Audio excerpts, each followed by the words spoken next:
This fire, you can't see a lot of flames, but I want to show you there is a massive amount of smoke coming out of this building at 120 Portland Ave. You can see the thick black smoke. You're going to see a state police chopper up in the sky assisting in this search at this hour. Police telling me just moments ago they do have reason to believe that a man went under the water. Maureen, this standoff now over. I just talked to the chief about 2 minutes ago. He tells me they now have a distraught individual in custody. We're along Monroe Avenue. This is the side of the road here. You've got 1 to 3 inches of this thick slush. All of this making tonight for some very tricky travel. It's unclear if the thief even knew he was on camera, but what is clear is it took him under 45 seconds to pick 2 locks. Try this on for size. SUV versus salamander. Did you have sex with that underage girl? No comment at this time? Fire crews are investigating the cause of a fire at a Parenton home. In your County by County news tonight, investigators in Chautauqua County are looking for 3 suspects, possibly from the Rochester area. The Space Shuttle Discovery landed safely this morning at the Kennedy Space Center in Florida. Kevin, you can see what's left of 33 Upton Park behind me. I'll step out of the way. The windows are now boarded up at this home, and there was a lot of debris sitting in the front yard. The question now, can he move forward with that support as he attempts to govern the state of New York? We're live in Albany tonight. Matt Molloy, News 8 Now. Maureen, we'll send it back to you. All right, thank you. Kevin, there is a growing memorial here tonight at this intersection for Arlene Page. If you take a look at the edge of this memorial, you can see the yellow and orange vest that she would have worn as a crossing guard. And as we take you through it, you can see the candles, many of them still lit, and the large amount of stuffed animals, many of them left here by children throughout the day and throughout the night.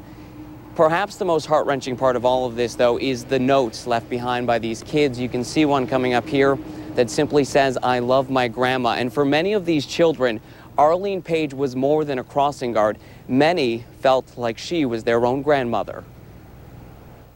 She was loved and that she blessed your lives. A somber night at the intersection of Dewey Avenue and Bloss Street, where just a day earlier, 58-year-old Arlene Page was killed in a hit-and-run.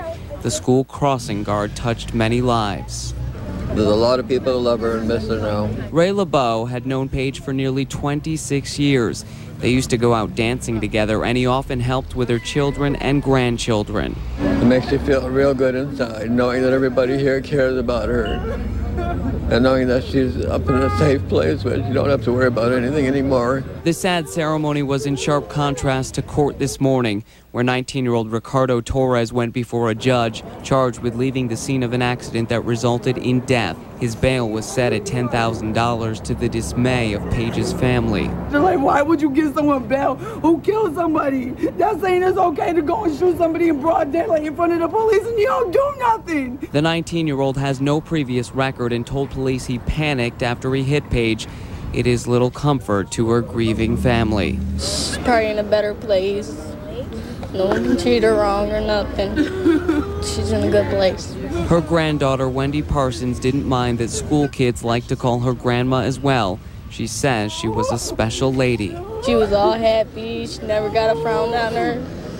She loved the children. She loved to cross everybody. And they say she died doing what she loved. A crossing guard jacket now marks the intersection where she lost her life. She's going to be missed terribly. Oh, yeah, she is. Back here live now, you can see many of these candles still lit hours after this vigil. There is no word yet on funeral plans for Arlene Page, though we have learned tonight that Torres has not made bail. He remains behind bars at this hour. Kevin? That's Matt.